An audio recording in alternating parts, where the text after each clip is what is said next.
Unlike other games, whenever I step into the world of Dark Souls 3, I feel like the Ashen One. In other games, my character is just a proxy for my interactions with the environment. For example, in Mirror's Edge, Faith is just the way in which I do the platforming and fighting. However, in Dark Souls, it's not like this. I am the Ashen One, and my character is a representation of my intent and will through and through.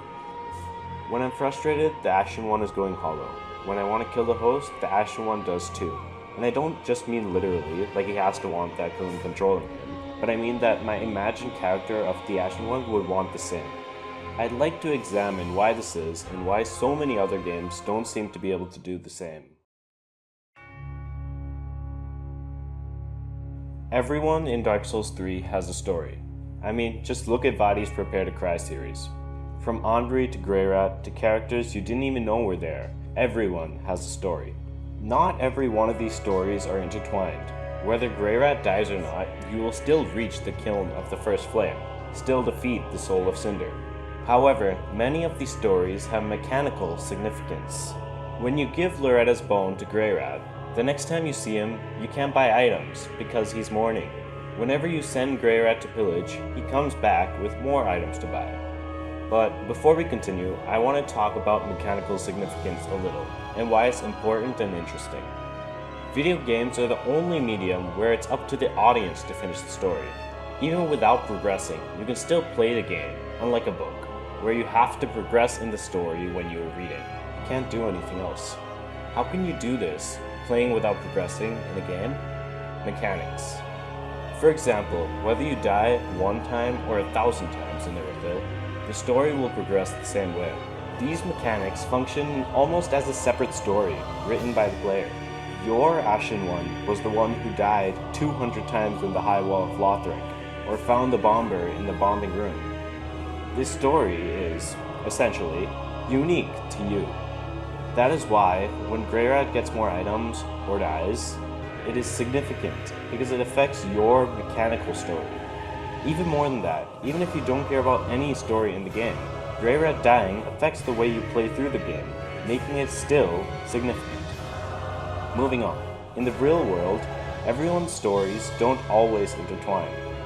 What you're doing and what someone else on the other side of the globe is doing, those two things probably won't affect each other at all. Whether you complete the secret questline or not, the Lords of Cinder will still die, and you will still kill the Soul of Cinder. This makes the character feel so much more authentic. For me to explain why, we'll have to back up a little bit. When most stories are made, the characters in the stories aren't really characters. They're symbols. For example, in Macbeth, Banquo isn't meant to be a real, authentic person. He is mainly meant to be a parallel, showing how both men reacted when given similar news. He was meant to parallel and contrast Macbeth, rather than being a real person in that story. However, this does not happen in real life, at least not intentionally. This makes the story or world feel inauthentic. In the previous example, Shakespeare avoids this problem by fleshing Banquo out more, giving him a son, showing his sacrifice, etc. However, good characters are vital to the successful story. So, in Dark Souls 3, if characters aren't symbols, how do they fix this problem? Well, firstly, I want to say that while most characters you meet aren't themselves symbols, not all characters aren't symbols. In the lore of the story, we hear of many characters whom we don't meet or aren't really characters to converse with, but rather are bosses or something like that. Take the gods. Many of them are literally symbols for certain things, such as Guinevere, the goddess of bounty and fertility. These characters enrich the backstory of the Dark Souls games and are generally not meant to be fleshed out characters, except for maybe Gwyn. Another thing which happens is that, rather than having the characters themselves be symbolic of something, their own stories and character arcs are symbolic, and represent certain ideals or feelings. For example, Solaire's questline in Dark Souls 1 is symbolic of search for meaning in one's life. His son could be understood as reason to live, in order not to go hollow. This allows the characters to still have significance and also encourages you to go out of your way to help and save characters, in order to finish their storyline. So, ludonarrative dissonance is this big word that a lot of people like to use just to sound smart. Yeah. Anyway, just so we're all on the same page, let me just clarify what ludonarrative dissonance is. Ludonarrative dissonance is basically when your gameplay and your narrative aren't in sync.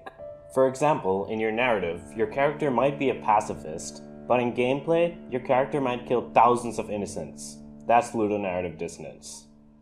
Dark Souls 3 keeps ludonarrative dissonance to a minimum, even in its online features.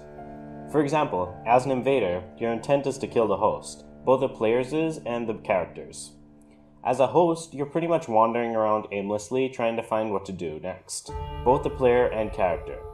Even the fact that your character has no backstory shows how we, as the player, have never been to Lothric before. I mean, even the respawn mechanic, a mechanic so frequently added outside of Souls games without explanation, has a reason and lore behind it. This lack of ludonarrative dissonance helps the player connect with the character, and the character's actions are almost always a direct reflection of the player's intent.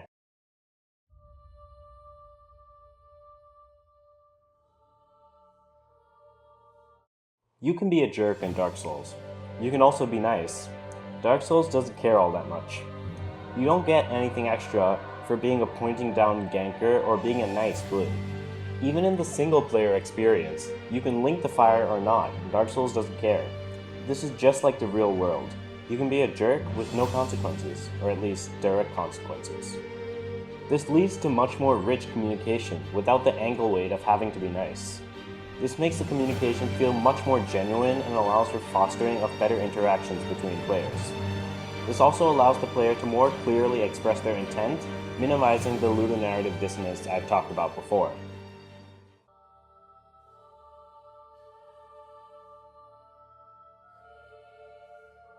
In Dark Souls, there are almost no cutscenes. Almost the entire story is found from character dialogue and item descriptions. This makes the world feel real, makes the places you go to feel real. Because there's no explanation for what a place is in the real world, it's up to you to find that out. This lack of things like cutscenes also makes sure that you can always control your character, making it such that you are your character, as your character is never doing anything not controlled by you. Cutscenes clue you in to the fact that you're playing a game. Most of the story is found through inference and interpretations. Dark Souls doesn't tell you the story, unlike many games. All you know at first is the barebones stuff, like you have to link the fire, etc. However, one could say the same about something like Destiny. Why isn't that like Dark Souls? In Destiny, to get the lore, one has to obtain grimoire cards, which they use outside of the actual game. This adds so much extra stuff and artificial game-like features that it just makes the world feel like a game world. Also, once you've gotten the cards, you're just told the lore outright. No inference, no obscurity. I had so much more that I wanted to talk about in this video, from the combination of single player and multiplayer to the subtle portrayals of emotion. For a world so broken, it's strange that it feels so whole. I'd love to hear your thoughts in the comments below. Hopefully I will make more videos like this, so subscribe to be notified. I'd like to thank these people on the Soul Level 90 Discord for helping me out with the script. Dreg, Rogish, Rinte, and Gondole. Alright, this is me signing out.